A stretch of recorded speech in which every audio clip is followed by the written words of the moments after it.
Good evening, good morning, good afternoon, good whatever it is, wherever you folks are. Welcome once again to Nerd Week Live here on all of our various platforms, brought to you by us, the folks at Nerd Caliber. I'm Rodney Brown, the editor-in-chief of Nerd Caliber, and once again, I am joined by... I'm the only one not wearing a hat. I can't use the hat as a differentiator. Darn it. So we'll start with the camo-wearing hat. Is that supposed to be me? I think is that not camo? That's not camo? No, they're actually robots. Ooh, the robot hat. Yes. Introduce yourself if you would. Hi, I'm Gogo Incognito, and I'm wearing the robot hat. I don't really have too much of interest to say, except that I recently did a closet cosplay of Isabelle from Animal Crossing, and it was the first new character I've done in so long. So if you want to check that out, if you want to get a giggle, if you want to see how this hair turned out looking a lot like Isabelle's actual fluff, go to gogo_incognito. That's gogo_incognito on Instagram. Awesome. Very cool. And it was wonderful. And the other behatted individual, if you would, sir. Hi, everybody. Byron McNeil, a.k.a. Byron D0 on multiple facets of the internet. I'm a contributor writer. I do some video production for the site. The only current thing that I can think of that I've been doing Inktober/Digitober, where I do doing a drawing a day based on a prompt that's been issued to me online. Today's prompt I haven't done yet is strange. Probably gonna work on that later. Yesterday's was Scary Clown, and I know everybody was expecting Joker, but I decided to do Pennywise because I do what I want. Nice. And strange kind of ties into something later on in the show. Yeah. If you want to check it out, it's on. I post them on Instagram at the artist known as Byron D0, all one word, on Instagram. Cool. Awesome. Byron, just because I missed a word there, and maybe some of the folks at home, is it Byron D0 or Byron B0? It's the artist known as Byron D, D as in dog, 0. All right. Very cool. Thank you for the clarification. Let's welcome some people. Glitch Trap 2, welcome. Yvette Simmons Cruz, welcome back. I'm going to have to do this whole thing. Aki and Malaki, the Trick Brothers Williams. Awesome name. Yeet. Adriana Bastos, hello. Estefania Martin, hello. Jared 1K, hello. The thumbnail reminds me of Spider-Man Friend or Foe. That was shot at MegaCon 2013, I think. And that is the Covenator, the man who runs all of the cosplay contests for Fan Expo all across North America in the Spider-Man outfit. And I can't recall, and in fact, I'm not sure that I even knew the cosplay name of the Nick Fury. Luminous, hello, welcome back to the show. Yvette, it's Yvette again. Hey, guys. Hey, Yvette. Let's see, do we have anybody on Twitch? Not yet. And with the new Facebook, I can't figure out how to get chat up. So hopefully nobody's chatting on the new Facebook. What? That's a bummer. New Facebook. I mean, we're live. We're on there, but anyway. We're not here to complain about the new Facebook. We are here to talk about nerd news. We got a lot of stuff, so we're going to jump right into it. First one is, it's so close to being sort of promotional marketing that I almost decided not to put it on there. But the topic is so huge, that I felt, we kind of had to at least mention it. That is, of course, many of the characters from Neon Genesis Evangelion. And the sort of news is that there will be new Blu-rays coming in 2021. For the first time available, distributed in North America, so you don't have to try to buy them from a Japanese site. The original 26-episode TV series and 2 movies. End of Evangelion and Evangelion Death True Squared. I think that's how you pronounce that. I think it's important to note that this is not the Netflix dub. So you don't have to worry. It doesn't say that here. You know that for sure? Well, it said the original. It does, that's true. It says the original 26-episode TV series, so good point. Yes. So hopefully we won't have to deal with the issues like queer erasure that Netflix was so gracious to bless us with. But it says 2021. It doesn't say when. This could be holiday season 2021. So we could be waiting an entire year to see these come out. For it. Probably worth the wait. But, you know, that's why it's first on the list, because there's like nothing, no news there at all. Other than we're getting one.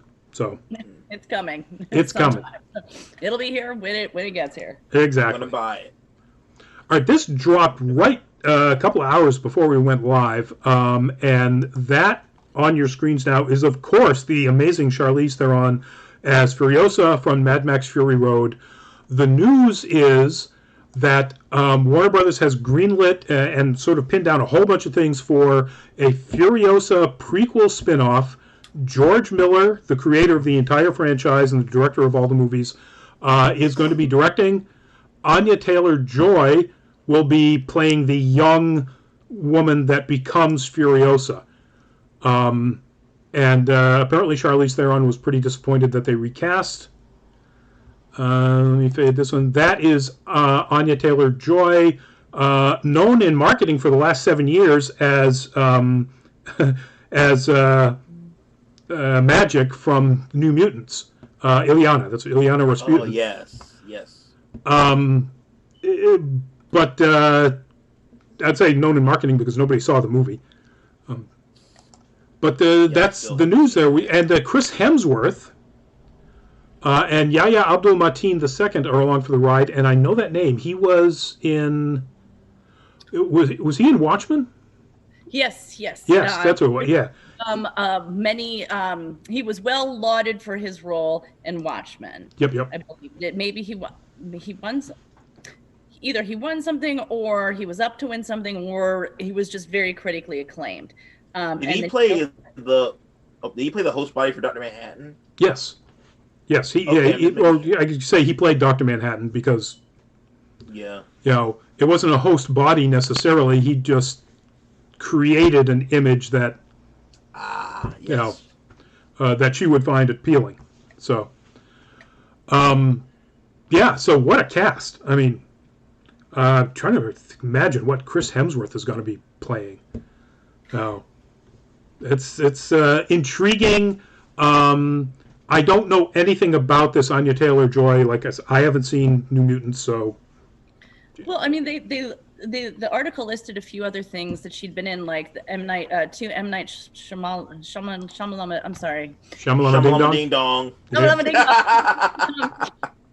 Anytime I go to say his name now, I think of the Rick and Morty episode that's M. Night Shyamalan, and so I can't say M. Night Shyamalan very well or easily anymore. But she was in Glass, which I vaguely remember, and then she was in another one that I haven't seen, and honestly, I don't really know that much about her. I can't be angry with her the way I know some people are because she got cast, where I wanted to keep Charlize as Furiosa and just continue her story. Yep.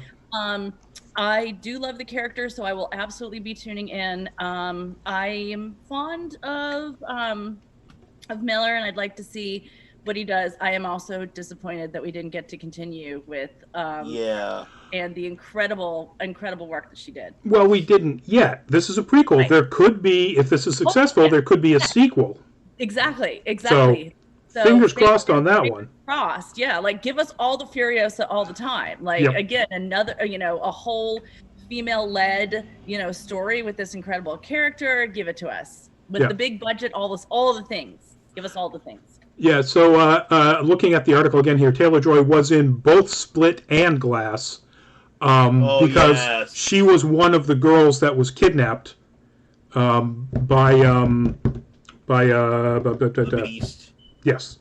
I was going to go with the actor, and I just completely lost the name of the guy who plays Professor X in the follow-on series. James McAvoy. McAvoy, thank you. Yeah, I never saw Split. It was not my brand of creepy. So that's why he looked familiar. Abdul Mateen II did in fact win an Emmy for Watchmen. He played the best, absolute, hands down, best thing about Aquaman. He played Black Manta. Right? Yes, he did. I never, we've talked about this before. I didn't make it through Aquaman. I wanted to. I honestly, I was like, I tried. And I turned it off. Sorry. Yeah, no, it was dumber than a box of hair. It was stupid as could be. It should have been the Black Manta movie. He was so good. That little bit of his story was so compelling. And then the rest of it was just awful. But we're not here to talk about Aquaman. Yeah. Anyway, no idea about when this will hit theaters, if it hits theaters. I mean, when this will be done and ready to be either streamed or in theaters. Assuming theaters ever, actually survive. Seeing things that say coming to theater, like when I say seeing things, I mean, as I'm reading up on the nerd news and whatnot, and I'm, reading things that'll be like, we'll be coming to theaters. It's like, really? Where? But will it, though? But really, AMC just announced earlier today, and this is not on this news, but it's sort of related to what we're now talking about, that it might have enough cash for running through the end of this year. 2.5 months, folks. And AMC was the one that said it wanted to stay open, where, Regal and others, Cineworld, have decided to literally shutter their whole businesses, assuming they can bring them back, until they can bring them back. AMC said it's going to try, and now it just said, yeah, we're going to try for maybe 2 months before we completely run out of available cash. So, yeah, theaters are not doing well, folks, and Well, yeah. Who knows if we're going to see anything in the theater? It's really hard for the critic community as well, because we're all on the same page that this is not a good idea, and now we've been encouraged to boycott screenings. And some of the studios are starting to provide in advance screeners. I've got some notifications of those. Sadly, none of them are nerd movies. So I'm like, no, I don't really, thanks for the offer, but no, I don't want to watch that Oscar bait drama because I'm not going to be able to review it. But anyway, moving on to our next topic. And as we're about to do that, fingers crossed for theaters. So there was a whole bunch of news related to New York Comic Con, or the virtual New York Comic Con, which was called Megaverse. And this is the first one. This interesting bit of information dropped. That is the cast of the TNT series Snowpiercer, based on the movie. And the news is that the second season, you only have to wait until January 25th. It apparently got filmed enough, or was filmed in locations that weren't affected by the COVID enough, or who knows. But they've got it in the can, and it's coming out January 25th on TNT. And guess what? Sean Bean is joining the cast as Mr. Wilford, the guy who sort of created the whole Snowpiercer train concept and things, played by Ed Harris in the movie. Oh. Yeah, that's right. So start placing your bets to see how long he lives in this series. Sean Bean, 3 episodes. That's what I'm going. 3 episodes. And he gets his head cut off. Such potential for a really in-depth, interesting character. I've seen Snowpiercer multiple times. I am drawn to apocalyptic stuff, post-apocalyptic stuff, and I thought this was a really neat concept. I do have to say there are parts of the movie that do drag here and there. So in rewatches, I have tend to be like, okay, womp womp. I'm just going to fast forward this bit. Right. So I have been putting Snowpiercer the show on the like, yeah, totally gonna get to it. But now that I know that there is going to be the season 2, it's like almost in the can. It's going to be here for us in January. I'm definitely, that is going to move way up on my to watch list. In fact, I might put one on like later tonight, like, as you know, just see if it's like something I want to watch before I go to bed, or like, is it like I'm getting ready to snooze, yay, happy snuggly post-apocalyptic, or is it something that I'm going to be like, I don't know, I won't know until I watch it, but I'm excited. Yeah, I haven't seen it either. I was less thrilled with the movie than obviously Gogo was, and I think in part because of those sections that stretched. They were also what should have been, to me, some of the more interesting sections, because they were a lot of the sort of social commentary. Here's what the world is like at this point in this train, and the whole school bit. Oh yeah. So and normally I find that stuff really fascinating. I'm a world building junkie. Yep. It's something about the way. Oh God, I'm going to butcher his name if I don't read it. Bong Joon-ho created, that, or filmed, wrote the narrative, whatever. It just didn't catch like normal world building does to me. So I started looking at some of the things and going, yeah, that wouldn't happen. That wouldn't happen. Yeah, some of it felt just pulpy, like it was just there for the sake of like, the visuals, and that's cool and that can be fun, but like ultimately, I like the gritty bits, and anyway, Snowpiercer. I'm excited to give the show a try. Great cast. Adding Sean Bean sounds cool.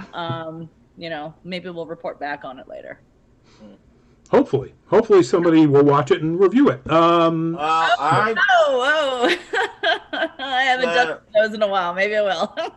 Well, I definitely am intrigued by the series because one of my favorite actors is in the cast, Daveed Diggs, yes, of Hamilton fame, and anything he's in, I'm definitely all in for. So. Yeah, he and Jennifer Connelly, two very, very, very strong actors. So I'm excited to check it out. Cool. Sia Hadeen, welcome to the show. So moving on to our next topic. Let me check a couple of quick. Okay, cool. So we reported on this. If I can get back to where my there it is. I think I was on that show. I think I remember that. Yeah, we reported. What I thought we reported on this, as it turns out, I think we were wrong. Back in April, that is, of course, a panel from the comic book Lumberjanes, and we reported back in April that Boom Studios, which is the comic book company that produces this, had signed a development deal with Netflix, and I think at the time, I recall talking about how Lumberjanes was such a critical hit as a comic book, that it's they put it here, the story of these 5 friends who meet one fateful summer at a camp, Miss Quinzella Thisquin Pennaquiquel Thistle Crumpet's camp for hardcore lady types. Nice. Yeah.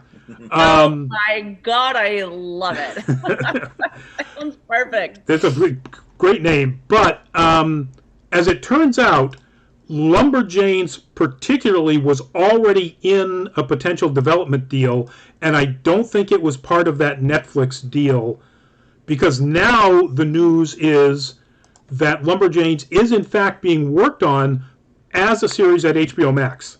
So not Netflix at all. So, and it's being done by first name Noelle Stevenson, who did She-Ra and the Princesses of Power. Yes.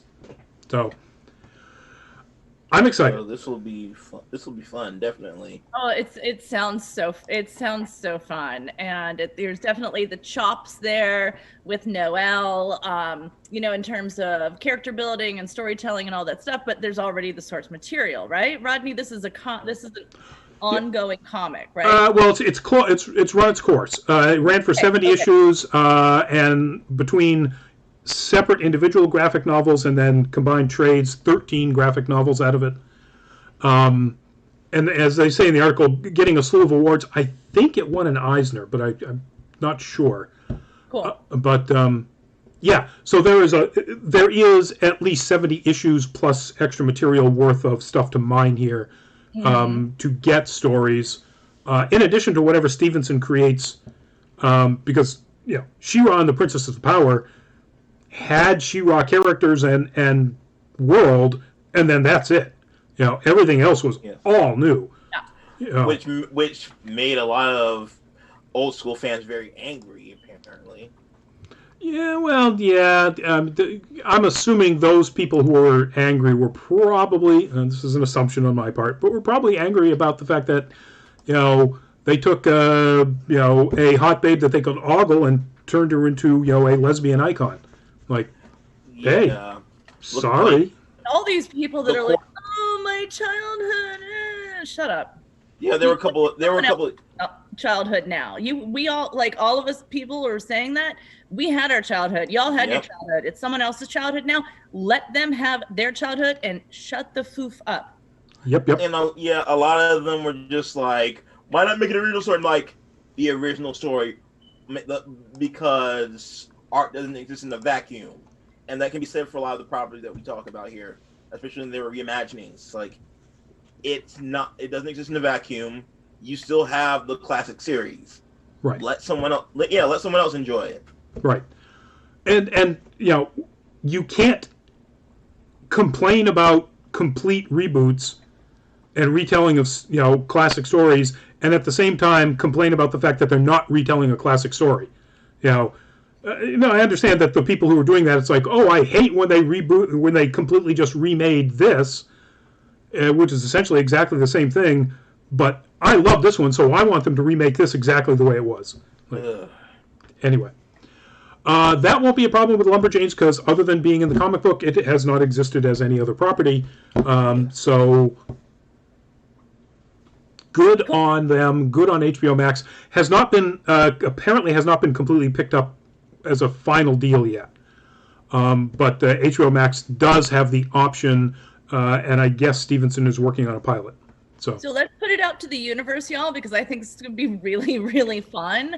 And I mean, who wouldn't want to watch a show, a hilarious, animated, successful comic book adaptation of a bunch of, wonderful lesbians, Lumberjanes? And if you say, no, I wouldn't like that, then check your life, man. Check your life. Yeah, literally, get a life. All right, moving on to another animated series that is probably about as, well, I can't say polar opposite, because polar opposite would be like some sort of, right-wing male toxicity garbage. But tonally and conceptually and from an animation standpoint, pretty much polar opposite. We got our first look at M.O.D.O.K, the upcoming series that is going to be on Hulu, starring Patton Oswalt as the giant floating head with small arms and legs, M.O.D.O.K. And it looks really interesting. I had no idea whatsoever that it was going to be stop motion figurine based. And as it turns out, it is being produced or created by the studio that does Robot Chicken, which is why it looks like it does. And I am absolutely dying to see this.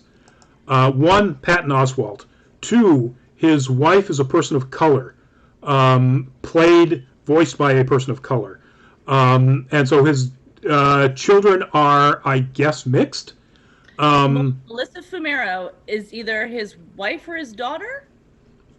The daughter.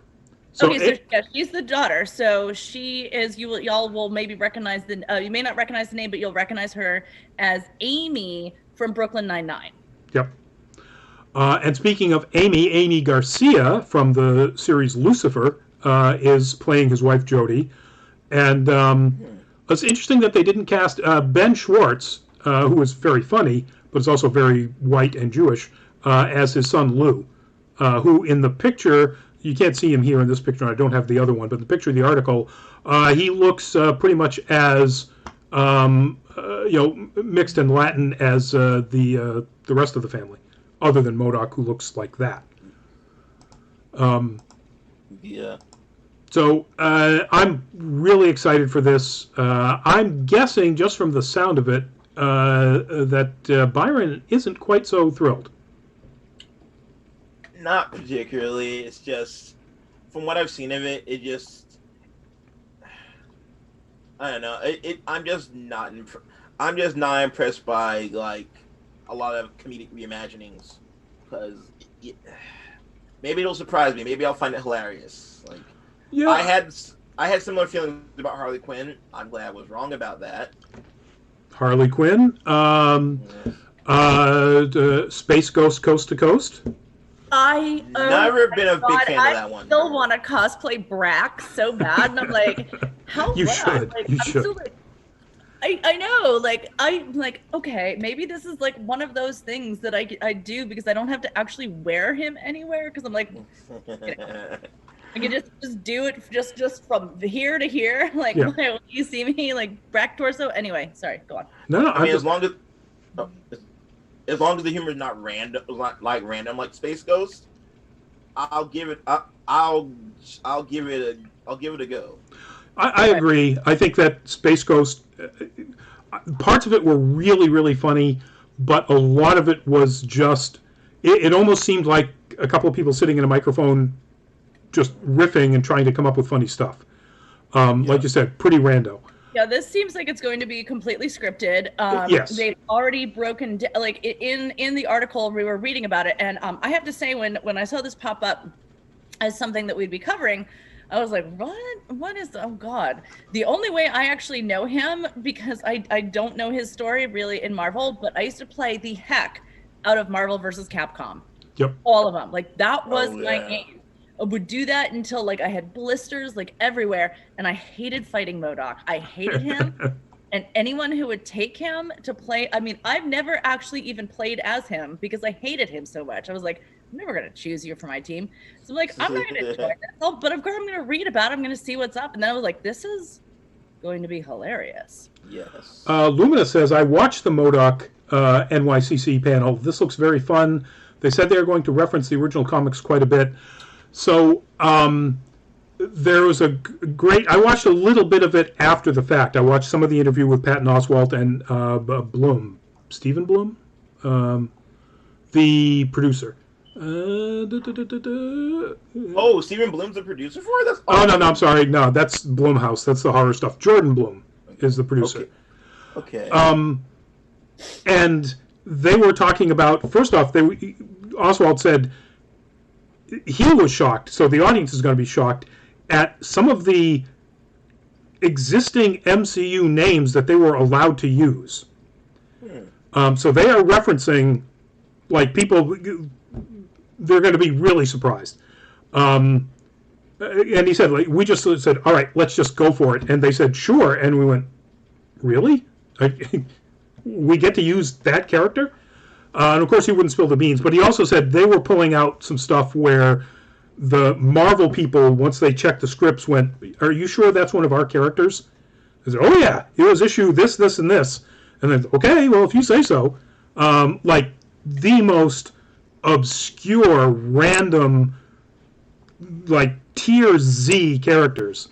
Which I love. So like Bob? I hope they have Bob. I really hope they have Bob. Now, Bob is a Hydra agent, but it would be great. But they're going to pull out some really obscure, funny stuff. I'm really looking forward to it.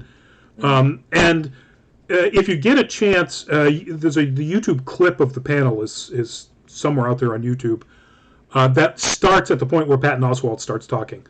And if you get a chance, Byron, just check it out. I think might sway you a little bit. Not that that's my job, you know. Yeah, but I'll give it a chance, definitely. I think it looks super fun. I like the cast. Again, I do not, and as someone who doesn't know a lot about M.O.D.O.K, I don't care. I trust that the storytelling will be up there, and maybe, I might miss a whole bunch of references, but again, not being like, oh, that obscure character. So for the people that do recognize them, so many like Easter eggs, so much fun, but I'm not worried about not missing them. I'm not worried about missing them because I think the story will still come through, and I think it'll still be entertaining. And my expectations right now are in this day and age, like, can you give me something that's going to keep my attention and entertain me? Done and done. Exactly. All right, so looking forward to it. I don't think, I looked through the article, and I don't think it said when this is actually going to drop. They'll do it one more time, a quick scan through. Yeah. Nope. Nothing yet. So hopefully 2021. Moving on to our next topic. So the trailer for season 3 of Star Trek Discovery also dropped at the virtual New York Comic Con. It looks... I love the series. I'm a big fan of it. I think it looks really interesting. I'm more excited, frankly, for the Enterprise prequel that they're doing with Anson Mount as Christopher Pike. And I'm really looking forward to that, but that's not going to be happening anytime soon. This is actually coming out, I think, very soon. Oh, nope, it doesn't say. My bad. I'm thinking of something else that was announced. But they show the first 2 minutes of the episode in the trailer, and then they show a little bit like this image here is of Burnham on the Discovery. And if you've watched, spoiler for the end of season 2, but let's put it this way, she is no longer anywhere remotely near the Discovery or, frankly, its universe when season 2 ends. So, and the trailer is clearly, because it's the first 2 minutes of the first episode, it's setting up what happens when Burnham realizes what happened and where she is. So... how she winds up back in that image that you're looking at, I have no idea. But then again, that's why it's a series. You get to watch it and find out. So, from what I understand, I haven't watched any of it, so I have no commentary. I'm not trying to ignore the show right now. I'm just saying I don't have anything to say. I haven't really started it myself, but I should definitely. I think, Byron, you would really like what they're doing, particularly in season 1, what they do with the Klingons. Really interesting update to them. For example, unless there is a Klingon that happens to be and forced to talk to somebody in the Federation, everything is in Klingon when the Klingons are on, and then it's subtitled. So it's really cool. Anyway, again, here's me proselytizing about stuff. He's wanting to watch it. He knows so much about Star Trek that I honestly find it, and he's such an old school Star Trek person. I honestly find it intimidating sometimes because he's just like blah blah blah, blah, and I'm like, I don't know. I was a Star Wars. Do you think Kirk's the best captain? I know, and like I was a Doctor Who and a Star Wars and not a Star Trek, so I get intimidated starting something with that much lore. Yeah. No, it was Picard. Yes, I would argue it's Cisco, but No, okay, all right. Yeah, okay, I can see that. I really liked Cisco, but then again, I really liked the actor. Avery Brooks is absolutely just was fascinated with him back when he was Hawk in the Spencer for Hire series. Yes. Oh my gosh, Spencer for Hire. Oh yeah, that's a name takes me back. Badass. Makes Cisco, who can be a badass, look not so much. Anyway, moving on to our next topic.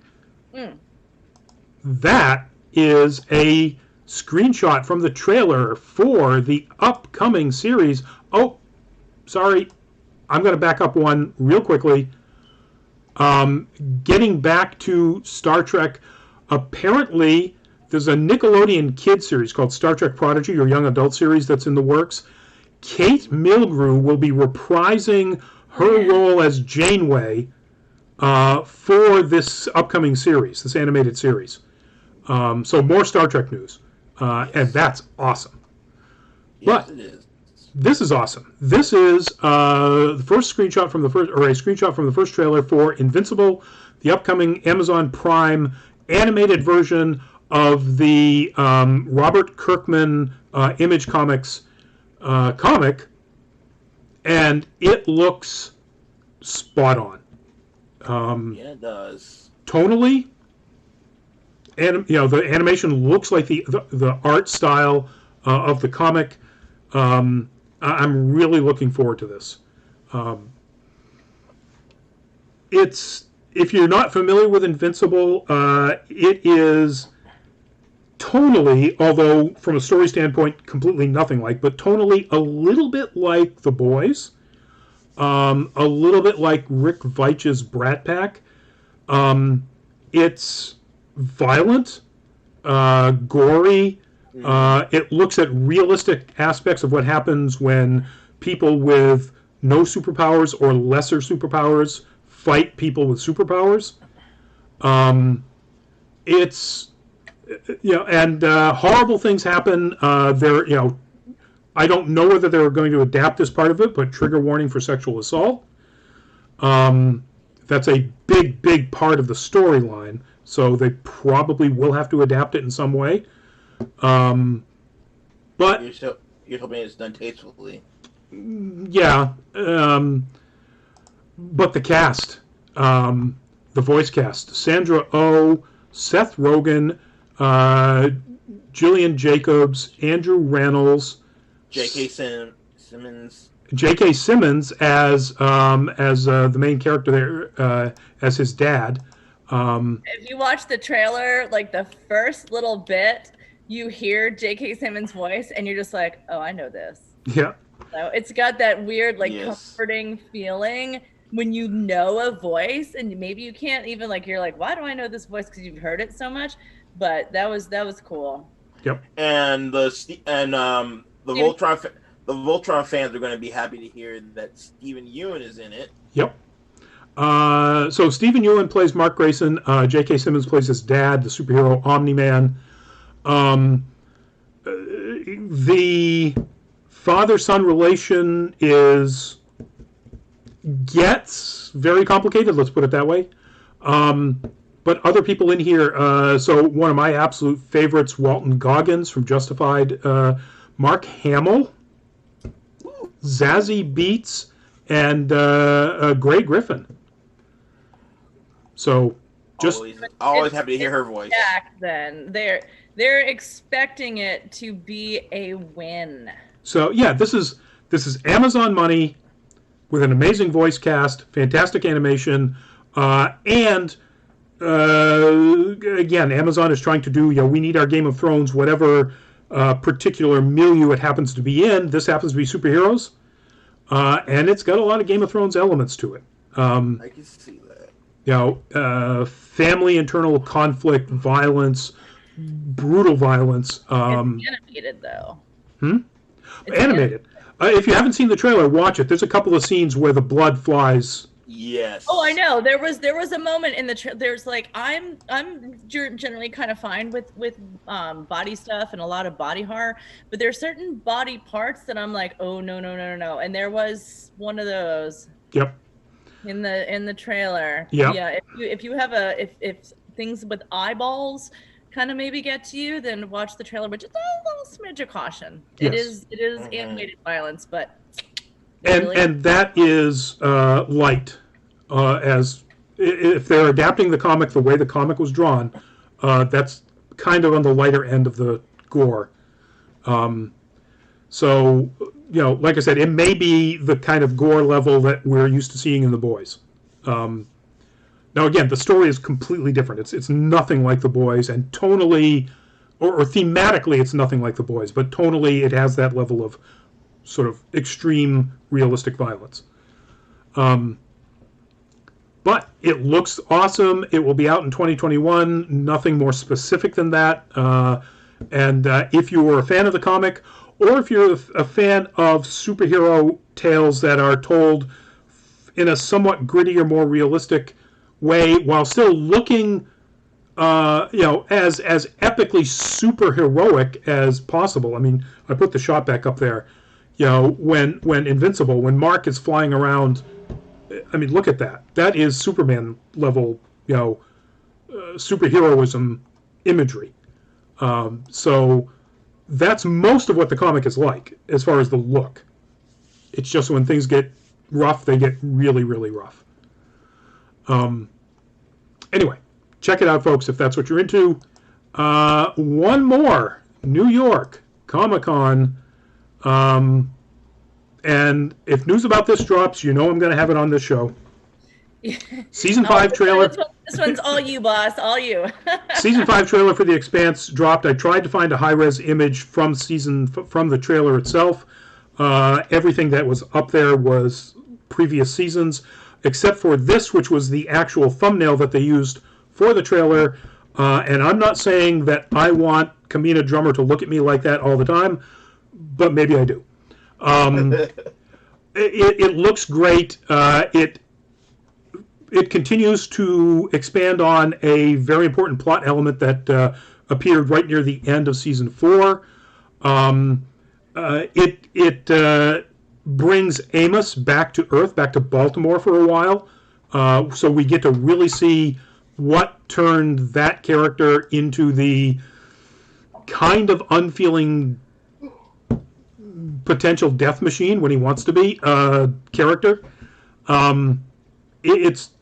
It looks awesome. But then everything in the series looks awesome to me.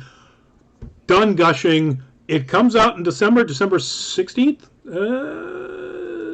Something in the teens. December 16th. So I'm on board. If you're not, I understand catching up through 4 seasons is potentially tough.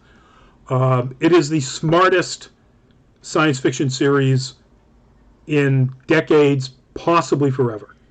That is it. Those are some strong words, Rodney. There's no question about that. Not necessarily the best written. It is incredibly well written, but there's been some fantastically written stuff out there. But it sets up its realistic, based on physics universe with this one sort of alien technology thing that breaks all the rules. So they're allowed, that's its one science fantasy element. That's a super science fiction element.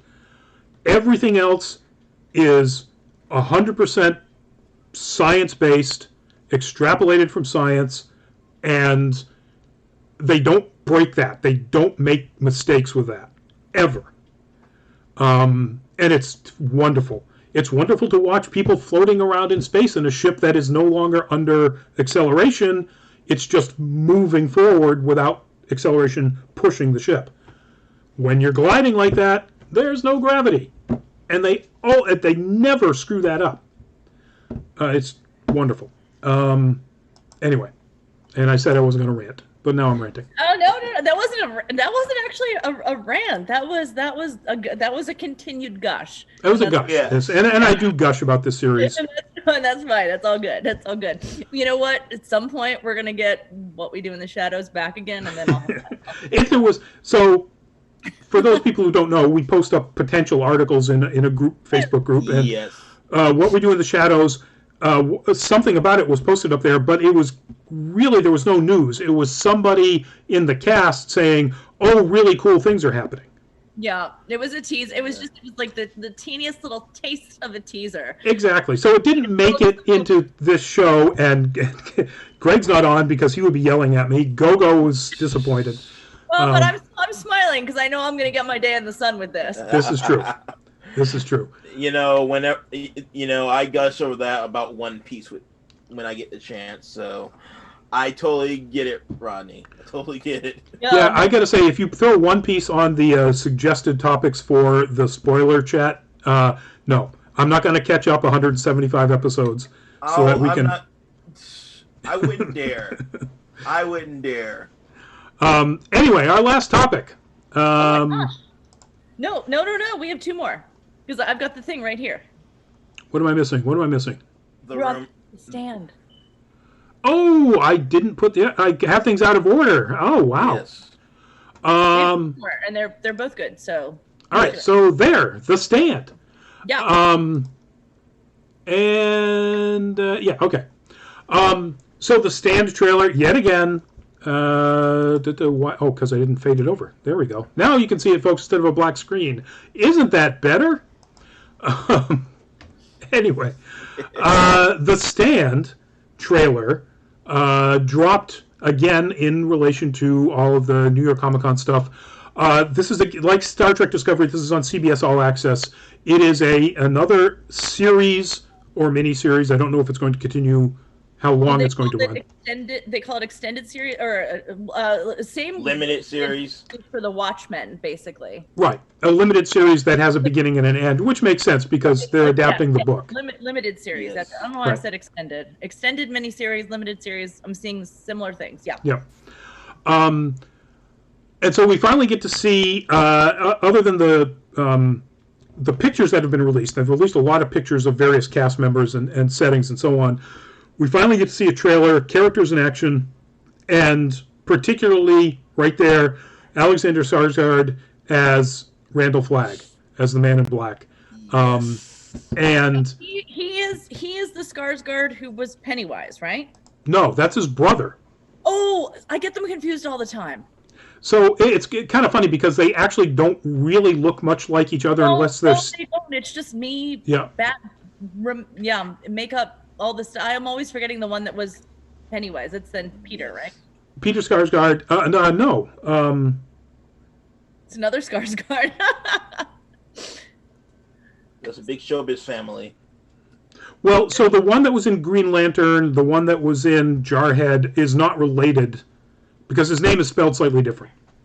Oh, am I thinking of the not? No, you're thinking the Pennywise was Alexander Skarsgård's brother. I just can't remember his first name now. No, I can't either. I messed that up. Bill Skarsgård.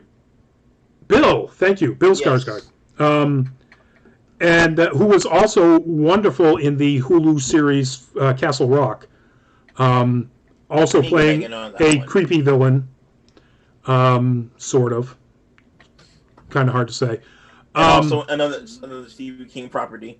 Yes, another. Yeah, it was pretty clear that the production company that does a lot of Stephen King stuff absolutely loves him. But if you put the two of them together, and if Alexander was not wearing his beard like he is here, you could see the shape of the face is similar. But because Bill has that wandering eye, it really throws you off unless you're literally looking at cheekbones and so on. So Alexander Skarsgård was cast as Randall Flagg. That was a perfect decision. He was Eric Northman in True Blood, and at times was absolutely horrifying and terrifying in that. Okay. I know we talked about this before, and I'll probably forget again. I'll probably go through this the next time we talk about it. But anyway, I remember just really good. Mark Anthony Vela, Spider-Man 3. Yes, I thought I was going to that, but I had skipped over the stand. So we'll get to Spider-Man 3. We're gonna get there. Yes, we are. I promise. And mainly that's who you get to see. I mean, it's nice to see more of Whoopi Goldberg as Mother Abigail. Yeah. Yes. She's killing it. Excellent job. Everybody seems to be doing a really good job.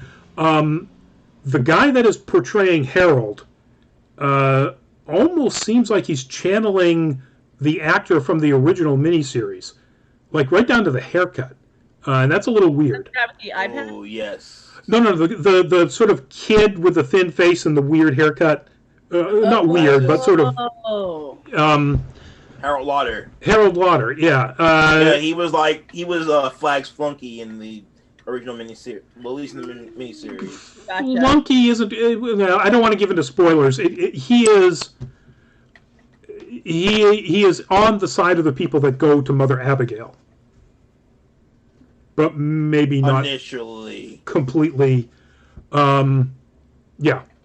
So again, no spoilers. No spoilers. So, but it looks wonderful. I'm really looking forward to it. I like the the way that they're making some of the changes to the look of things, like they've got enough budget to make the lab that Stu winds up in look like a research lab, and not a set with a guy in a environmental suit.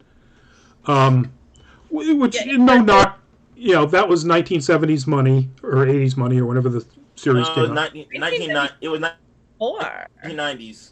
1994. 1994? Yes, it was. 1994. No, but we've talked about this. The last time we talked about it is that a lot of it looked a little bit hokey, and that was hard to buy into. Yep. Yes. Because both the costuming, the sets, the set direction, and that little bit of CGI. And like the character, like the special, like the practical effects. Right. All a little bit like the sort of final look, again, without giving anything away, of Randall Flagg looked cheesy. It was that was that cheesy, hokey, whatever whatever you want to call it. But I thought the trailer was a visual stunner. I really enjoyed it. It really makes me look forward to it. Again, like, I don't want to really give a spoiler here. I want you all to go watch the trailer. But there were some parts in there where I guess it's talking about like debauchery and bad things. But I saw some things from my own world as a performer. And so I'm like, hey, I guess then they'd cast me as a bad person. And honestly, that's one of the things I really liked about it, is that it made Vegas look like Vegas. Yeah. So, which, particularly the bad parts of Vegas, but still, it's a great trailer. If you're interested in this, if you like the book, if you like the original miniseries, go check it out. The cast is fantastic. I'm excited for it, definitely. Same here. And if you don't have CBS All Access, I would say it's worth it, for this, at least, for the free month they're giving out, or however they do it, because, you'll be able to watch the whole series in that month. Anyway, now moving on to our last topic. Yep. And that is, let's get back there, Spider-Man 3. So, Mark, we're up there now. So, the news, and I'm using finger quotes because you can't see me, so I'm telling you that, is actually unconfirmed news, and the rumors are still hanging around that were rumors at the very beginning of this month. And in fact, that's what that image is. I stole this straight up from Nerdist. Sorry, Nerdist. Thank you for doing this work for me. Mr. Krakowian, welcome back to the show. Hello. So the news, unconfirmed news, is that Benedict Cumberbatch will be portraying Doctor Strange in Spider-Man 3. This was reported as an exclusive initially by The Hollywood Reporter. Based on their sources, and they said that Marvel did not comment. It was reported the same day, later on in the day, by Deadline Hollywood, or Deadline, and also from their own independent sources, but also they said that neither Marvel nor Sony would comment on it. So, and then I looked, because Gogo asked me, thank you for asking, Gogo, I looked right before we went on air, and nothing has been confirmed. Any article that is good journalism that says that it's been, or that it's going to happen, either has the word reported in it, in the headline, or credits one of those two sources as saying that it happened. And then there's a buttload, because, it's the internet and they're all blogs and they're not journalists, of people who are saying that it's actually, a done deal, without crediting the sources they read it at, which basically... Lots of misleading headlines, for sure. Lots of misleading headlines. As they do. Jamie, welcome to the show. I'd seen it. Like, we saw it reported as maybe happening, unconfirmed, and then, like, literally, like, later that day, and then the next day, it was, like, all the other nerd sources being like, quack, quack, quack, quack, quack, like, yep. Little, well, I was about to say little ducks being parrots. I should just say being parrots, saying, well, it's going to happen, but not really. But, whatever the clickbait headline is. So now I'm picturing all of the seagulls in Finding Nemo. Mine.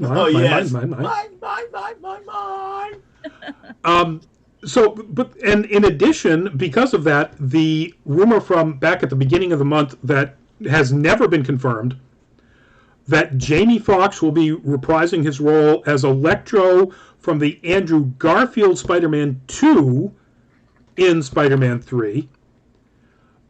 came back up, and then people started putting that out there as though that was a done deal. Again, that has not been confirmed by Marvel or Sony or Jamie Foxx or anybody else associated with it. Now, would it make sense? Yeah, I mean, because we saw a crossover with. Well, first off, we saw J.K. Simmons as J. Jonah Jameson at the very end of Far From Home, and he has not portrayed that character except for in the first trilogy. The Tobey Maguire era. The Tobey Maguire, Sam Raimi. And we know Sam Raimi is making the upcoming Doctor Strange Multiverse of Madness. Yes. So if he's in the Marvel family now, if it's in his power to allow any of this stuff to happen, he might very well have done so. All of this is Sony's property, or they have the rights to it anyway, so they are the ones who could very well say, sure, bring Electro up. And maybe they did. I mean, it would make sense. It would be... You've got Michael Keaton as the Vulture, who talks to Scorpion at the end of the first one of Homecoming. Yes. Yep. I've heard an interesting rumor whenever you're done. Well, and then if you do add Electro, you've got 3 of the Sinister Six right there. Okay, so the actor that's playing Ned, there was a picture released of him where he's been working out seriously recently. So, and the rumor mill is starting to churn things about him potentially taking on the guise of Hobgoblin, because in the comics, Ned was brainwashed into becoming one of the main people to take on the guys. That's true. Although he's also been, or may still be, Venom. So, who knows? Mark Anthony Velez saw the Homesick trailer. Looks like some type of Daredevil. So there is no Homesick trailer. There's no title Homesick. They haven't put out a title for Spider-Man 3 yet. If you saw a Homesick trailer, it was fan-made. I went down that rabbit hole one day too. There was like I got deep in the fan-made stuff. I was all like, oh, there's going to be like the Venom Spider-Man crossover thing. And I was like, people really went there with like making stuff. Oh yeah, they went all out. Some of them are fun, and when they're labeled as fan-made, they are a lot of fun. When people try to pass them off as official, basically trying to troll you in YouTube, I hate that. It's that's wrong. Yeah, I hate those. And Mark looks like he potentially got trolled there. There is no Homesick trailer. There is no title Homesick. That's the rumor that was put out there that a lot of people would like it to be called. Does not exist as of yet, or at least not that's been officially announced. So whatever you saw that looked like some type of Daredevil, that's not something that is official. Nope. That was some fan-made something. Romella, welcome to the show. Not sure what all the emojis mean, but there's a couple of hearts in there, so hearts back. Yes. So, it's all rumors. I would be willing to bet dollars to donuts that, in fact, Doctor Strange will be a big part of the upcoming movie, because it would tie in very smartly with his own movie, Multiverse of Madness, because Peter said in Far From Home, even though it was a fake out by Mysterio, that the multiverse is real, and then explained how he thought it could actually happen. So it's possible, it would make sense, and so I think that's really the case. Whether that means that the upcoming Spider-Man movie will be a multiverse movie, and there's a brilliant and completely based on nothing actually real speculation by Eric Voss on Screen Rant that lays out from WandaVision through Spider-Man 3 and Multiverse of Madness how this sets up literally everything for the introduction of mutants. Yes, It's I've heard similar theories too. yeah, it's really smart. It would be something that would make a lot of sense for the MCU, but the MCU also has a tendency to look at stuff where people have made these predictions and go, "Aha, nope." You know, Mm-hmm. we're going to take a left turn here where you think this might happen. Like everybody thought the whole multiverse thing was real, was going to happen, or most everybody, in Far From Home, because they put that in the trailers. You know, they put that little bit of Quentin Beck saying he's from Earth 8 something. Yeah. And then as it turns out, it was a lie. But was it? I mean, I was kind of like, anyone who knows the character Mysterio knows that he was full of crap. So, but yes, Right. there may be more to that. There may. Yeah, no, I agree. I think there may actually. That they're setting up in this case the the physics, the speculation, the advanced astrophysics. I don't know astrophysics. It's all theory anyway, so. Yeah, exactly. Theoretical physics that make it a possibility when so. In that case, Mysterio is actually a facilitator of that kind of dialogue that lays a groundwork for it to happen. And it could very well be. I hope it is. I don't know that I necessarily hope that it's that particular speculation that Screen Rant, or as Byron said, a lot of other people have done about how this could bring in all the mutants and so on. But there's so many possibilities for how they could do that with a multiverse, and they absolutely set it up in Endgame. Yes. There are branching timelines. Nate, welcome to the show. You're kind of late. Waifu Pennywise, welcome back, and we're on our last topic, and in fact we're so glad that you're here. But go back. Good thing is that though we do this live, it is recorded. You can watch this right after. So there you go. And catch us next Absolutely. week, same time, same bat channel, all that stuff. So getting back to the Spidey stuff, if and when we get any confirmation, that will be in that week's show. But it right now has not been confirmed. And again, if you see anything that tells you a title, unless it comes from Marvel, it's wrong or it's not confirmed. If you see anything that claims to be a trailer, unless it comes from Marvel, it is not a trailer for Spider-Man 3. Put those, I was going to say grain of salt glasses on, but that would hurt. Oh my gosh. let's not. Yeah, let's not do that. Yeah. That's a mixed metaphor right there. That's a metaphor that should never be mixed. Take off those rose-colored glasses and put on your analyzing specs. Yeah. Anytime you see anything about this sort of stuff. If they don't cite a source, it's wrong. Period. Doesn't matter. Just assume it's wrong. If they cite a source, go back to that source and see what their sources are.